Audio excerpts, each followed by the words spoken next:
If it's going to lock him down, that's the real problem. Skilled it. Going to come in and get the club and a shot. Damage advantage Fnatic, they're in the lead. All right. Standard Saturday night then, Trev. There we go, there we go.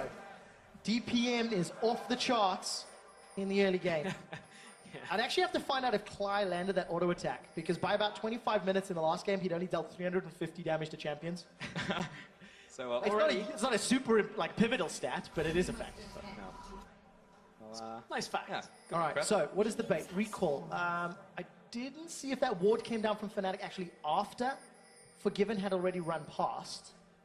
So some shenanigans there, as Odo's going to take an interesting route back to the jungle, and we may once again even have the same lanes set up. So this is the difference, though, in warding between Game 1 and Game 2 from Fnatic. Now, look at what this deep ward the observers have just shown us on this bottom side. This is fairly typical now of any kind of opening. Last game, Fnatic didn't have that vision. Oh, they just, I believe, spotted Vander on that ward. He just clipped into the vision, so they will have the knowledge that it's going to be at least standard from H2K's point of view. They want the bottom half of the map. So Fnatic will then send two members up to the top side. Now we get the double jungle from H2K. Okay, so everything as normal. So we will get this lane swap up now, and that's instigated from Fnatic. So Fnatic once again get to that point in the game where they can start team fighting. But it'll be interesting to see how a lane swap scenario goes for these two teams. Well, I've got to feel like it benefits Fnatic in this setup. We spoke about the 2v2 extensively in the last game, and you know how we expect Fnatic to be kind of broken apart by that, and Fnatic in the early game suffered. In this point, now you dodge that matchup, and suddenly H2K's big strength of Forgiven and Vander just really is not anything they can stand behind for the very first parts of this game. Now, of course, we're going to have the age-old tower swaps going through, trade them one for one, and we'll see where the second part of the lane swap ends up playing out. I think it's fairly unlikely we're going to see a lot of tempo open up from these two teams in this first tower going down. H2K are taking it slightly faster, and maybe they'll be a couple seconds ahead, but I don't think it will ripple effect into anything too massive. And the real question is, what comes next? Who's going to play out these next few stages? Who looks at, how they make use of that Herald? And of course, difference in approach to the game. Last time we had the Australia lanes, and H2K dictated the tempo. They got a lot of the objectives very early on, at the cost of farm, where Febiven and Gamsu was able to pick it up. This time around, now Fnatic are going to have to try and match the macro strength that H2K have really had an advantage on all year long. And also in that last game, because there was a situation where they were trading towers and Fnatic only took the top tower, and H2K, they took an inner turret, and H2K were gradually getting ahead from that. So if H2K can make something bigger happen from that, then that's maybe how they'll get into this game. Vander looking for a gank in the mid lane. It's going to go down to the hook, though. Hey, he gets the auto, lands the death sentence. Wow. Very early cleanse from Febby. It's not the greatest cooldown, but a good, aggressive play from Vander in a lane swap. Yeah, and look what, hang on, Forgiven has pushed up. I was about to say, look at how far Forgiven has managed to get himself up in the lane, but in fact, he pinged out on Spirit as he was envisioned. So one thing that H2K do pretty effectively is be one of the first teams to recall out from that, get Forgiven up into the top lane to receive some of that farm, and that's one of the things that really went wrong last week for H2K, was they were putting Odoamne in that kind of situation and really punishing him because he was extending a little too far, got caught out, and H2K now dodge that kind of aggressive play. Spirit was looking for that gank. And the knock-on effect is that Vander can then go to other lanes and try and make plays happen, because you don't need a support holding the hand of the ADC to start farming in that lane. And I'm a little surprised that Feb been positioned near the wall, because it gives you two options when you go from literally just going down to a skill shot coming from your enemy. You always want to have open ground, so you have three choices, and you have to guess where they're going to dodge. Of course, that option was not given, so therefore Vander lands the first hook. Opposite into the Ignite once again. Double TP still available for H2K, and they've been on this top outer turret for a good 3-5 seconds longer than their opposite number. Catch a good glimpse of Yankos securing a mark. And once again, H2K will still be ahead in the tempo, ahead in the lane swap game, as they will secure this, and they can peel back to the Heralds. It's about a quarter of the turret's health difference right now when you look at it. Also, Fnatic, they've got a bit of a deceptive push when you look at Ezreal's attack speed stacking up. He's also got the Essence Flux, can help out other people taking down that turret, but it still does go down in favor of H2K because of how early they put Forgiven up there. Now H2K, obviously, it's their prerogative to take the Rift Herald right now, and Gamsu is just taking his time here, letting those minions die to the tower. Doing the best that he can, but Gamsu's already down 12 CS and a level to 0-1 there. The tower should die very, very shortly. One last auto will just about do it. And it looks like that wave will be slowly pushing back towards Gamsu for the time being. But look at all support in the bottom lane. So H2K, again, still playing ahead, still already pushing Fnatic to be reactive. Yeah, and at that point you saw Gamsu have to concede a little bit of distance there. No ward was down to spot whether it was just Forgiven or Forgiven and the rest of H2K. There was a moment perhaps where it could have been a couple more members. You know, for Gamsu, he's like, I don't want to do a Chachi here. I don't want to die. Just needlessly trying to farm. A thing now. I'm sorry. But sorry, kind of immortalized there. But Flying Reckless, hiding in this low bush here. Maria's going to go down to ward, I think. So I don't think they'll be able to catch him. And Spirit's also waiting in the sidelines as well. Oh, this is going to turn into a surprise party by the looks of it. He's going to chase after it. Spirit has the ultimate. He's going to knock him into the rest of the team. Ryu's just going to go down. First blood over to Reckless. Yankos is a little too late to show up. No lamp just by from Yankos, but he won't need it. Surprise! It's all of Fnatic in the middle lane at 6 minutes 50 into the game, and down goes Ryu at this point. Had just used his teleporter as well. Now he's got no flash. The same picks, the same bans, a different lane setup, and still first blood on the same man. Ryu gets shut down early. He's already behind in CS, and Fnatic put the pressure on. This was just a really good layer of CC, really making Ryu suffer. Yeah, suffer. Yankos didn't have his level 6 at this point, so pretty easy setup from Fnatic. They even brought Spirit back up in the topside jungle to just farm out because they didn't need him in that situation. So difficult for Ryu to do too much there. Pushed up a little too far, gets picked off by the Azir. Spirit getting caught out by Vanza. The Flay and the hook will land, dash away from Spirit, so he'll survive for now and didn't even have to use flash, so actually not too bad for Spirit. Yeah, collateral damage helping out, put some distance away. And I didn't actually catch a glimpse who got that blue buff. Spirit did not, so I think it was stolen away. We're trying to find the blue buff. Having a nosy. I don't actually know who got. Maybe it was Febby that just Febby picked it up. does have one. Yeah, so Febby picked it up. Yep, Febby picked it up. I just went to double check. That was why the death sentence hit Spirit, because there was no blue buff to target either. Regardless, that's going to keep Febby pushing up on this middle lane. And Fnatic, they are the ones that come out of the lane swap ahead. They have the gold lead and the kill lead, and the pressure lead at this moment in time. So it's kind of weird, right? Because at the start, I was like, no, there's not going to be a big advantage picked up from this lane swap. They would generally take the towers at the same time. Ryu is just going to aggress onto Febin. Should be a kill, as the sliding glider will get him back to the tower. And then H2K start getting these small advances, like a cleanse in the mid lane and taking the tower a little bit faster, being able to rotate, getting some vision. And Fnatic, once again, just being smarter when it comes to fights, are picking up the advantage. The thing is, for H2K, they kind of haven't got quite the same game plan as they would have had in game 1 right now, because they were looking to 2v2 Fnatic as much as they possibly can. Now they're in a lane swap, they kind of have to default to the usual, and for H2K, that was running ahead of the, the play. They were the ones dictating the pace, but now they've been slowed down because Ryu, with that kill on that middle lane, it makes it real difficult for Ryu to actually sit there. It's so easy for Fnatic to just drop off the map maybe and look to attack that middle lane and see if they can catch Ryu again, that H2K always have to people around. Fnatic are putting a lot of pressure on that mid lane. We're coming up to 10 minutes, and comparing games 1 and 2, Febiven was up 17 CS at 10 minutes over his opposite numbers. Around that exact number already. And also has an assist, much like game 1. But Fnatic and H2K, they were even. There was 100 gold that separated the two teams up until 15 minutes, and then from there on, H2K pulled ahead by about 1,000 gold at 20. That was when H2K came alive. They took more towers than Fnatic, and I want to see if they can do it again. They've played this game already, though, so the question is, what do H2K do differently? Because so far, yes, we've been in the lane swap, but they're playing the early game fairly similar. Passive, not really pressuring Fnatic, and then we'll get into mid-game, and will the same thing happen? Will H2K get drawn into the same bad fight? If they don't use their teleports earlier and more effectively, I think the answer is yes. I think H2K have to make gameplay choices around those double TPs to allow this composition to work.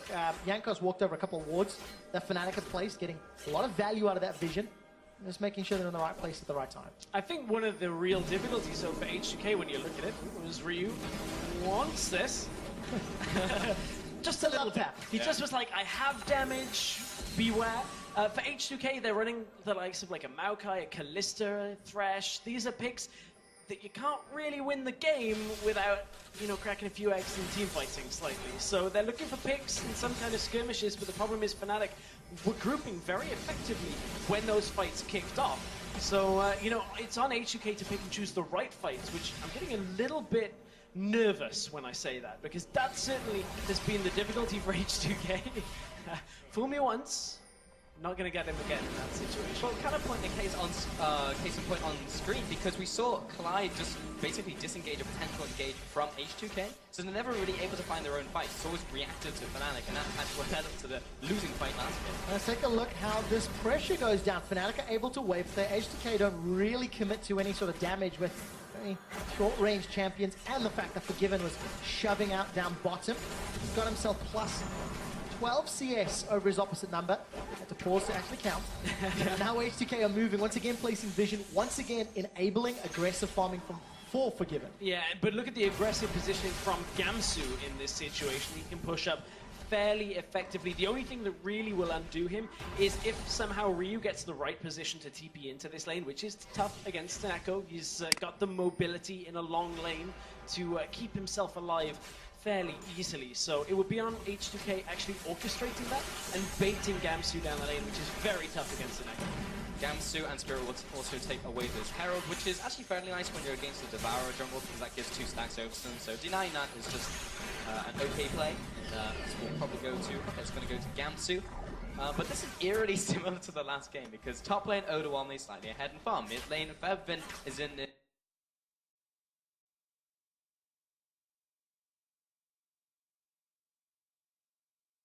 it's not a great matchup for him, and he's ahead in farm, and then Forgiven has a farm advantage himself. I think crucially though, Reckless is not as far behind. The Cull is about 14 CS away from wrapping up. He's close to even, despite the fact that he's actually sitting in a wave, and Forgiven will be able to catch one coming towards him shortly. But Fnatic, in theory, will have slightly more power going into those first fights, where they needed 30-35 minutes of scaling.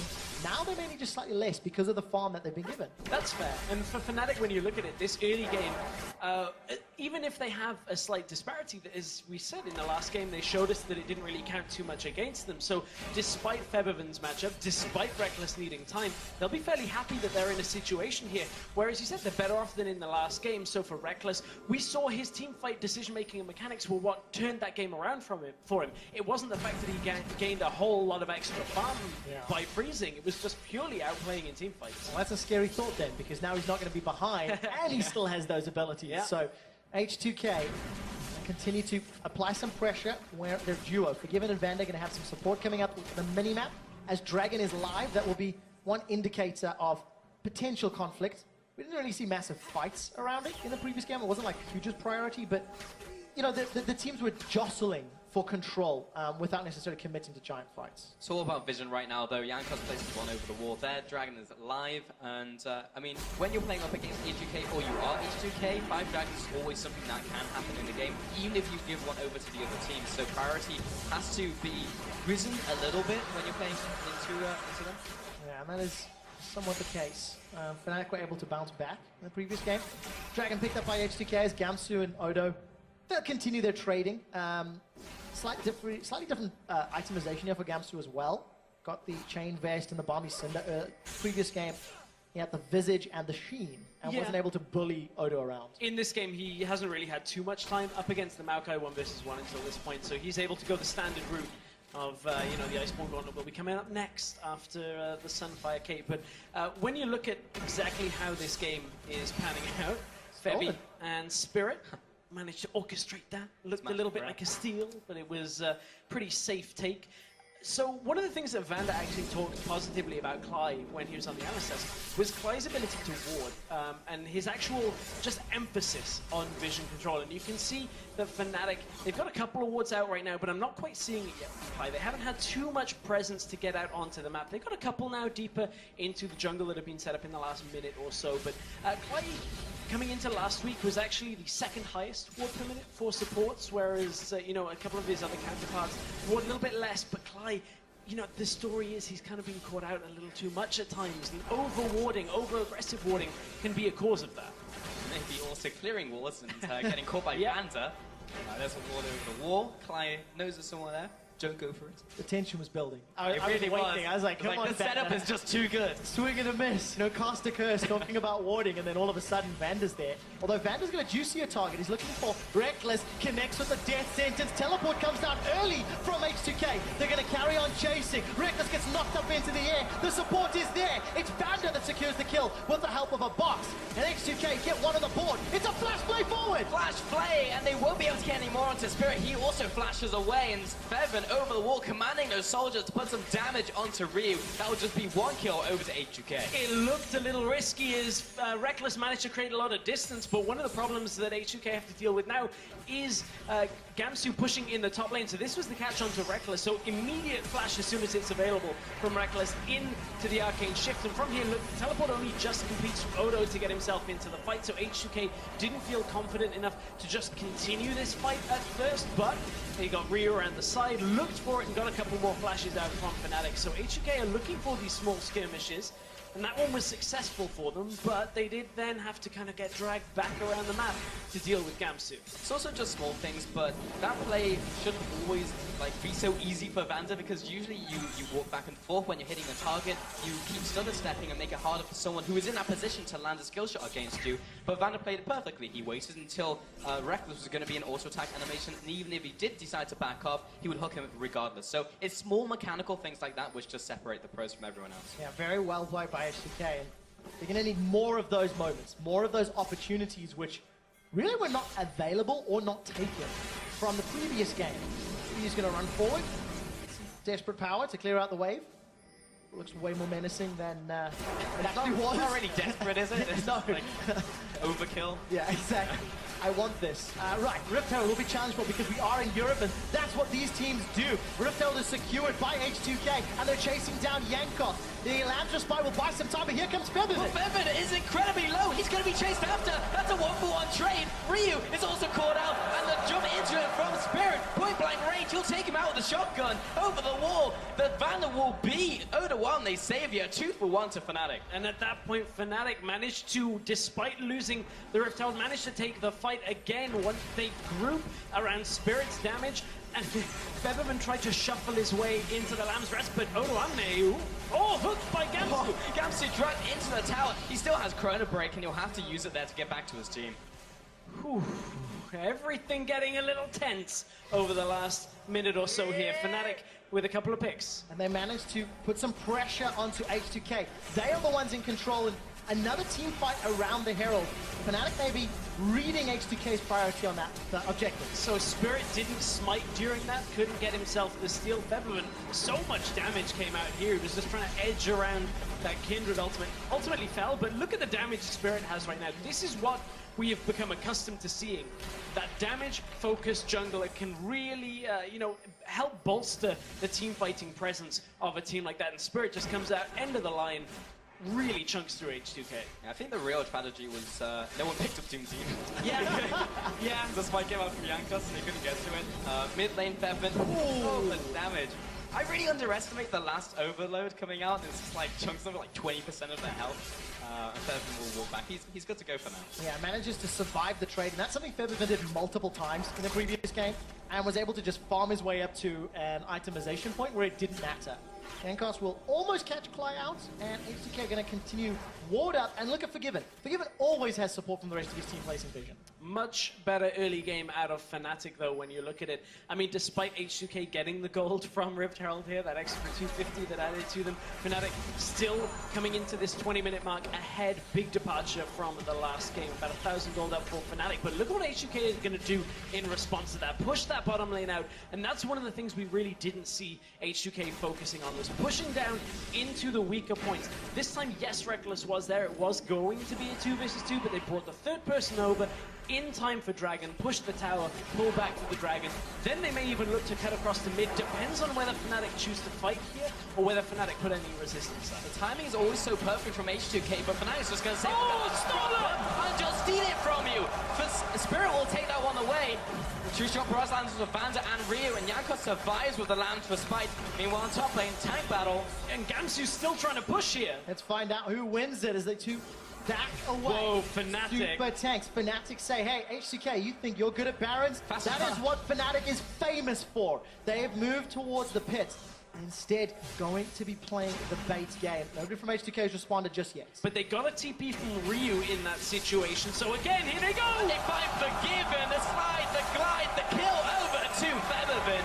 Picks up the kill onto Forgiven. Slam dunk for Fnatic, their 4th kill of the game. They throw 4 members into this middle inner turret, and Vander's death sentence does not find a target. Fnatic extend their lead, and they take the tower lead as well. And just as we were saying, H2K were doing the basics pretty well. You push out bottom lane, you come across to Dragon, take the objective and back away, reassess the situation. H2K get drawn into a situation where the communication maybe isn't quite on point. The Dragon gets stolen away, and then Fnatic managed to bait them back into the Baron pit and force a teleport out. The big question is this what Tilt is made of?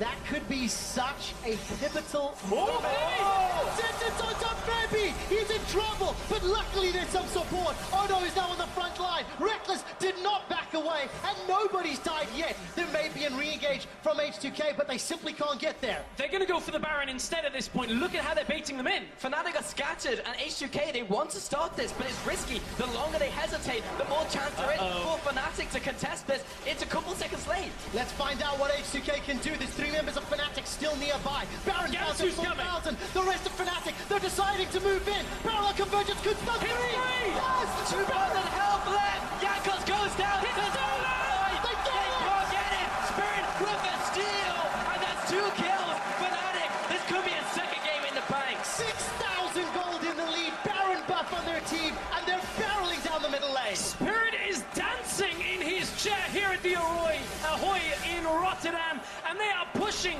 to perhaps take an inhibitor. No way is this happening. Fnatic pick up the Baron. They go onto the tower. They take the inhib. 20 seconds left on Forgiven. They'll probably back away after this. They gotta play this one safe. The inhibitor drops, and Fnatic in a flash. As Reckless gets away with his life, they take a commanding lead in Game 2 in this series. H2K are rolling the dice on objectives time and time again, and this time it is really going to punish them, because Fnatic, they came out of this game on the even point at 20. Fnatic are looking to maybe engage again. Jankos H2K, don't contest this. This is an inner turret. This could cost you the game if you go for this fight. They have the potential flank from Erdogan. It was like, no, pull out. 4,000 gold in the first minute of the Baron power play. Fnatic are gonna go spend all of the gold in the bank and just extend that lead even further. Now H2K have to play from a massive deficit. Here was the play that turned it all around. And it's Gamsu. Watch your minimap. The teleport that comes in into the parallel convergence. H2K are grouped on the corner. They do not have enough room to move, and the lockdown is enough to take Jankos out of this fight without his ultimate ever going off. It's an easy smite down despite the Kalista being there. Forgiven couldn't really move as Fnatic had him surrounded, and that resulted in the push. Man, Fnatic have blown this game apart. Every single time these two teams are drawn into an interaction that involves more than like 5 people, Fnatic always pull ahead. And H2K, they simply do not win these fights. And H2K do not defend their tower either. opting to wait in the base. Super Minions just about on the steps of H2K. The rest of Fnatic, they're setting themselves up. Yanko is almost Yanko. soloed by Spirits alive. The Lantern Spike goes down, and here's the fight. Well, I thought Spirit was caught, but maybe the entirety of H2K are caught. Forgiven's dropping go. The true shot barrage from Reckless. That's the double kill, and they will be cleaning up house. That's everyone going down from H2K. Ryu's the only one alive. Oh, not for much longer. If Fnatic can stop him, Ryu makes it to the step, gets the fountain for help. Fnatic dive him, kill him, and Chrono break their way out. They turn their attention to the Nexus turret, and in 25 minutes, destroy H2K in the second game of the series.